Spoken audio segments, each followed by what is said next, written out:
शंकर भगवान की जय।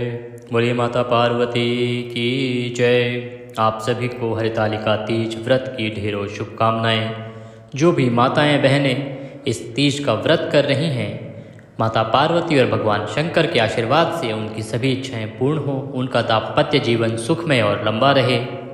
इसी कामना के साथ आज हम सुनेंगे हरितालिका तीज व्रत की कथा। इस व्रत में आप जितनी भी बार पूजा करती हैं, चाहे वह सुबह की पूजा हो जिस दिन व्रत कर रही हैं, चाहे सायंकाल प्रदोष काल के समय की पूजा हो और चाहे अगले दिन की पूजा हो जब व्रत पूर्ण होगा, आप जितनी बार पूजन करती हैं हरितालिका तीज का, उतनी ही बार आपको कथा कहनी ही चाहिए या सुननी ही चाहिए, हाथ में अक्षत पुष्प और दक्षिणा लेकर। आपका ये देवभूमि चैनल सदैव आपको शास्त्रों के अनुसार कही गई कथाएं सुनाता है। इस वीडियो में दोनों ही कथाएं सुनाई जाएंगी। एक कथा जो कि शास्त्रों में वर्णित है, ये एक गुप्त कथा है जो भगवान श्रीहरि के वराह अवतार में वराह भगवान पृथ्वी देवी को सुना रहे हैं। यह कथा शास्त्रों के अनुसार है। इस कथा को भी आपको अवश्य ही सुनना चाहिए। ये कथा सामान्यतः सभी जगह उपलब्ध नहीं है।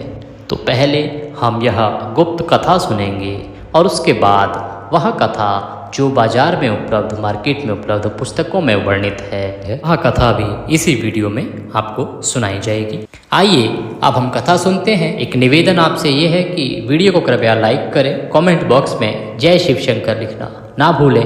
हमारी पूरी टीम बहुत मेहनत करती है आप तक सही जानकारी, सही वीडियो पहुँचाने के लिए। सनातन के विस्तार के लिए कृपया वीडियो को लाइक करें, कमेंट बॉक्स में जय शिव शंकर लिखना ना भूलें। आइए कथा आरंभ करते हैं।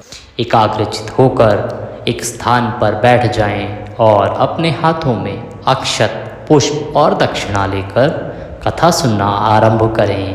पहली कथा जो वराह भगवान देवी पृथ्वी को सुना रहे हैं। मुनिवर महातपा कहते हैं कि हे राजन, जब भगवान रुद्र कैलाश पर निवास करने लगे तो कुछ समय बाद अपने पिता दक्ष से प्रजापति महादेव के साथ वैर का वह प्रसंग स्मरण हुआ। अब सहसा उनके मन में रोष का भाव उत्पन्न हो गया। वे सोचने लगी कि मेरे पति देवादिदेव को यज्ञ में उनका भाग न देकर कितना बड़ा अपराध किया है, जिसके फलस्वरूप मेरे पिता का यज्ञ के निमित्त बनाया हुआ नगर तथा उनके यज्ञ का भी विध्वंस करना पड़ा।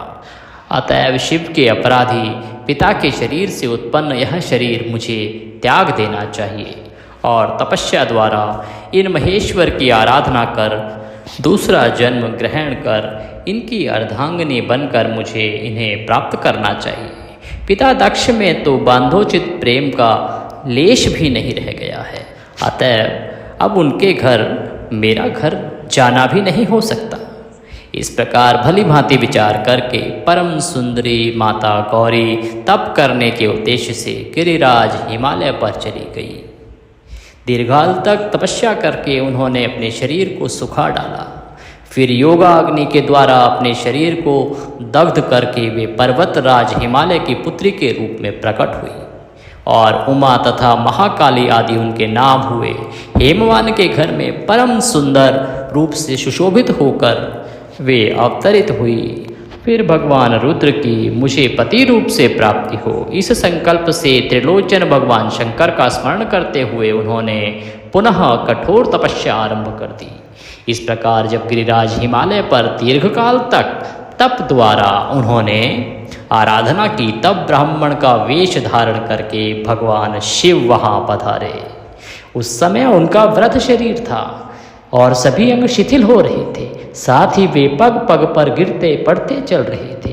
बड़ी कठिनाई से वे गिरते पड़ते पार्वती के पास पहुंचकर बोले, भद्रे, मैं अत्यंत भूखा ब्राह्मण हूँ, मुझे कुछ खाने योग्य पदार्थ दो।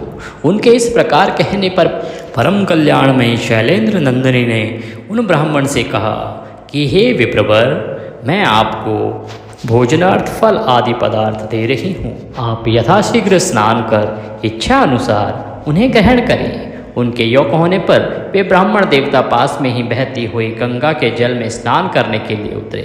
उन ब्राह्मण वेशधारी शिव ने स्नान करते समय ही स्वयं माया स्वरूप एक भयंकर मकर का रूप धारण कर उन ब्राह्मण का यानी अपना ही पैर पकड़ लिया। फिर पार्वती जी को यह लीला सब दिखाते हुए कहने लगे, दौड़ो दौड़ो, मैं भारी विपत्ति में पड़ गया हूँ। इस मकर से तुम मेरे प्राणों की रक्षा करो और इसके द्वारा जब तक मैं नष्ट भ्रष्ट नहीं कर दिया जाता तभी तक तुम मुझे बचा लो।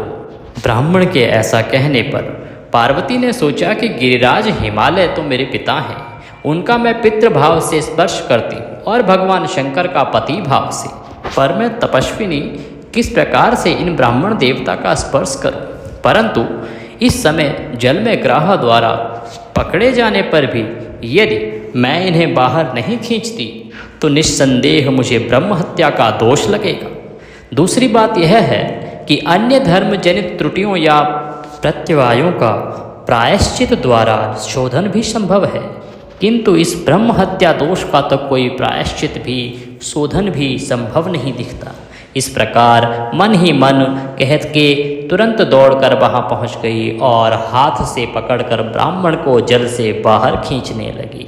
इतने में देखती क्या है कि जिन भूत भाव शंकर जी की आराधना के लिए वे तपस्या कर रही थी, स्वयं वे शंकर ही उनके हाथ में आ गए हैं।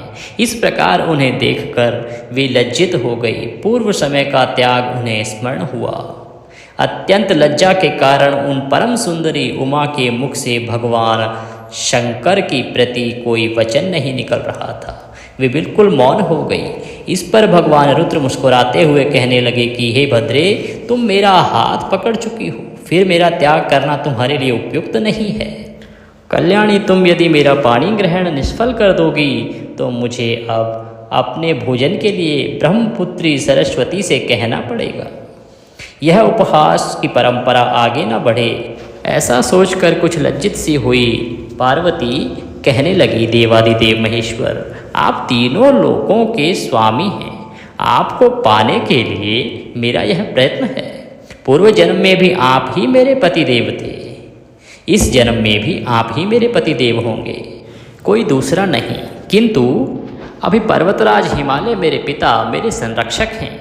अब मैं उनके पास जाती हूँ, उन्हें जताकर आप विधिपूर्वक मेरा पाणी ग्रहण करें।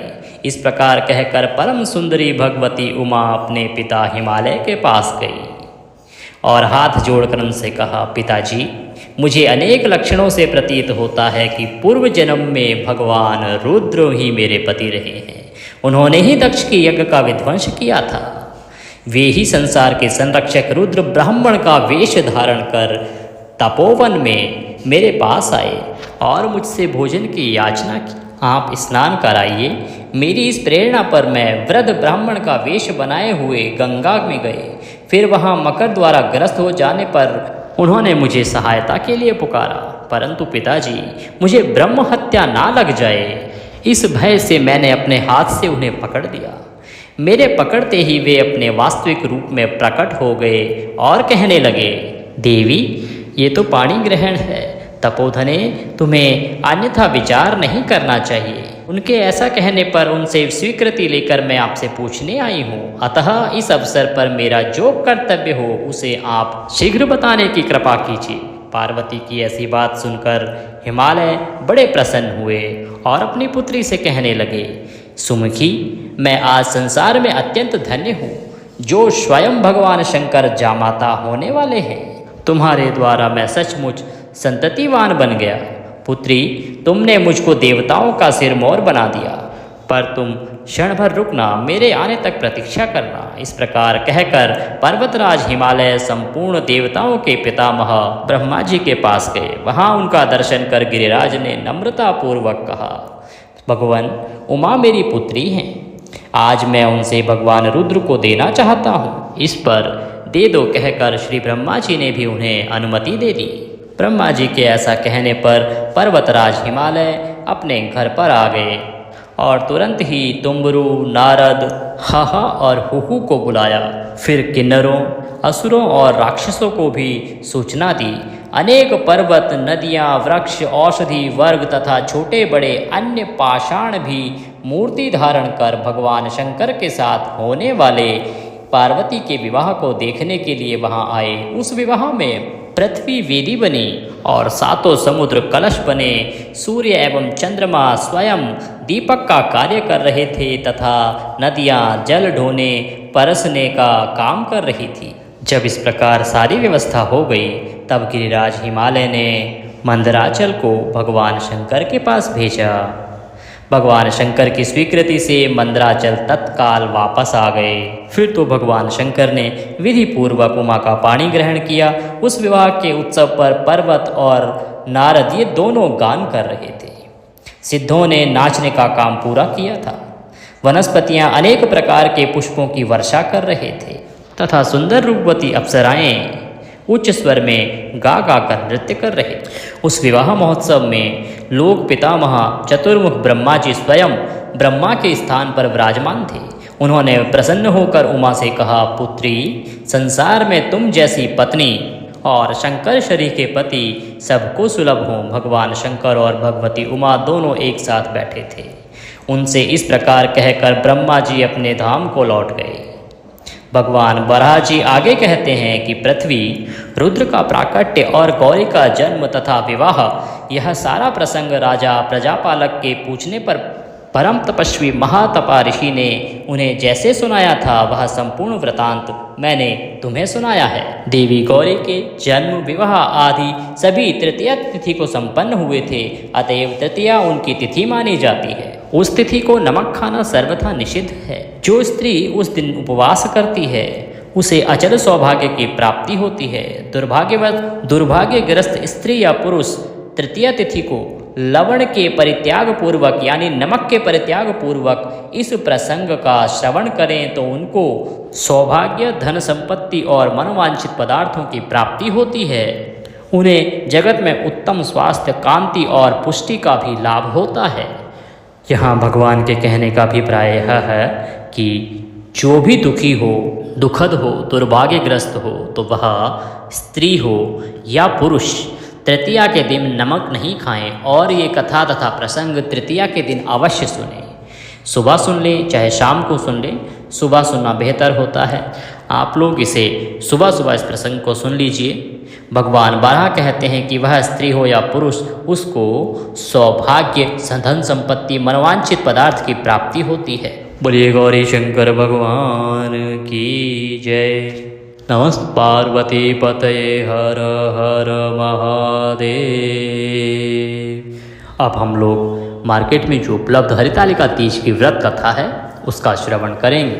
वो हम कथा सुनाना आरंभ करें उससे पहले आपसे निवेदन है कि कृपया वीडियो को लाइक करें। कमेंट बॉक्स में जय शिव शंकर, जय माँ पार्वती लिखने से भगवान गौरी शंकर प्रसन्न होंगे। साथ ही आपका एक लाइक और एक कमेंट हमारे लिए बहुत महत्वपूर्ण होता है, क्योंकि हम बहुत प्रयास करते हैं आप तक सही सूचना सही समय पर पहुंचाने के लिए। तो जब एक कमेंट या एक लाइक आप करते हैं तो हमारा मनोबल बढ़ता है, हमारी पूरी टीम पूरे एफर्ट्स के साथ वीडियो बनाने में जुट जाती है। तो कृपया हमारे लिए वीडियो को लाइक करें और कमेंट बॉक्स में जय शिव शंकर लिखना ना भूलें। आइए अब हम कथा आरंभ करते हैं। वह कथा जो सभी जगह उपलब्ध है, जो पुस्तकों में वर्णित है, जो बाजार में पुस्तकें मिलती हैं हरितालिका तीज व्रत कथा की, उसको अब हम सुनते हैं। यह कथा स्वयं भगवान शंकर माता पार्वती को सुना रहे हैं। भगवान शंकर कहते हैं, हे गौरा, पिछले जन्म में तुमने मुझे पाने के लिए बहुत छोटी उम्र में कठोर तप और घोर तपस्या की थी। तुमने ना तो कुछ खाया और ना ही पिया, बस हवा और सूखे पत्ते चबाए। जला देने वाली गर्मी हो या कपा देने वाली ठंड, तुम नहीं हटी, डटी रही। बारिश में भी तुमने जल नहीं पिया। तुम्हें इस हालात में देखकर तुम्हारे पिता दुखी थे। उनको दुखी देखकर नारद मुनि आए और उन्होंने कहा कि मैं भगवान विष्णु के भेजने पर यहाँ आया हूँ। वे आपकी कन्या से विवाह करना चाहते हैं। इस बारे में मैं आपकी राय जानना चाहता हूँ। नारद जी की बात सुनकर आपके पिता बोले, अगर भगवान विष्णु यह चाहते हैं तो उन्हें कोई आपत्ति नहीं है, परंतु जब तुम्हें इस विवाह के बारे में पता चला तो तुम दुखी हो गई, तुम विचलित हो गई, क्योंकि तुम मुझे पहले ही पति के रूप में स्वीकार कर चुकी थी। तुम पहले ही मुझे पति के रूप में मान चुकी थी। दुखी होकर तुम अपनी सहेली के घर गई। वहाँ तुम निराशा में बैठी हुई अचानक रोने लगी तो तुम्हारी सखी ने तुमसे रोने का कारण पूछा। उसने कहा कि तुम दुखी क्यों हो, वजह क्या है, तुम रो क्यों रही हो। काफ़ी पूछने पर तुमने कहा कि मैंने सच्चे मन से भगवान शिव का वर्ण किया है, मैं उन्हें पति के रूप में मान चुकी हूँ, किंतु मेरे पिता ने मेरा विवाह विष्णु जी के साथ तय कर दिया है। मैं विचित्र धर्म संकट में हूँ। अब मेरे पास प्राण त्याग देने के अलावा और कोई उपाय नहीं बचा है, क्योंकि मैं भगवान शंकर को पति मान चुकी हूँ और पिता भगवान विष्णु को वचन दे चुके हैं। तुम्हारी वह सहेली बहुत ही समझदार थी। उसने कहा, प्राण छोड़ने का यहाँ कारण ही क्या है। संकट के समय धैर्य से काम लेना चाहिए। भारतीय नारी के जीवन में सार्थकता इसी में है कि जिसे मन से पति रूप में एक बार वर्ण कर लिया, जीवन पर्यंत उसी से निर्वाह करे। मैं तुम्हें घनघोर वन में ले चलती हूँ, जो साधना स्थल भी है और जहाँ तुम्हारे पिता तुम्हें खोज भी नहीं पाएंगे, क्योंकि तुम्हारे पिता या उनके सैनिक उस स्थान पर आते जाते नहीं हैं। मुझे पूर्ण विश्वास है कि ईश्वर अवश्य ही तुम्हारी सहायता करेंगे। एक और तुमने ऐसा ही किया। तुम अपनी सहेली के साथ नदी के तट पर एक गुफा में जाकर रेत से शिवलिंग का निर्माण किया और मेरी आराधना शुरू कर दी। तुम मेरी आराधना में बहुत अधिक लीन रहने लगी। उधर तुम्हारे पिता जब घर वापस आए, उन्होंने तुम्हें ना पाकर वो बहुत चिंतित हुए, बहुत परेशान हुए। उन्हें लगा न जाने उनकी पुत्री कहाँ चली गई है, कौन ले गया है। वो विलाप करने लगे। जब सभी जनों ने पूछा तो उन्होंने कारण बताया कि उनकी पुत्री कहीं चली गई है, न जाने कौन राक्षस उसे उठाकर ले गया है। इसके बाद तुम्हारी खोज होती रही। तुम्हारे पिता के सैनिक तुम्हें यहाँ वहाँ जंगलों में खोजते रहे। उधर तुम्हारी तपस्या और अधिक कठोर होती चली गई। तुम्हारी इस कठोर तपस्या के प्रभाव से मेरा आसन हिल उठा और मैं शीघ्र ही तुम्हारे पास पहुँचा और तुमसे वर मांगने को कहा। तब अपनी तपस्या के फलीभूत होने पर मुझे अपने समक्ष पाकर तुमने कहा, मैं आपको सच्चे मन से पति के रूप में वर्ण कर चुकी हूँ। यदि आप सचमुच मेरी तपस्या से प्रसन्न होकर यहाँ पधारे हैं तो मुझे अपनी अर्धांगिनी के रूप में स्वीकार कर लीजिए। तब तथास्तु कहकर मैं कैलाश पर्वत पर लौट आया। उसी समय गिरिराज अपने बंधु बांधवों और सैनिकों के साथ तुम्हें खोजते हुए वहाँ पहुँचे। तुमने सारा वृतांत उन्हें कह सुनाया और कहा कि मैं अब घर तभी जाऊंगी अगर आप महादेव से मेरा विवाह करेंगे। तुम्हारे पिता तुम्हारी बात मान गए और उन्होंने हमारा विवाह करवाया। क्योंकि इस दिन तृतीया तिथि थी, तभी से तृतीया तिथि का महत्व बहुत अधिक बढ़ गया और सभी महिलाएं इस दिन तृतीया तिथि का व्रत करने लगी। इस व्रत का महत्व यह है कि मैं इस व्रत को पूर्ण निष्ठा से करने वाली प्रत्येक स्त्री की मनवांछित इच्छा को पूरा करता हूँ।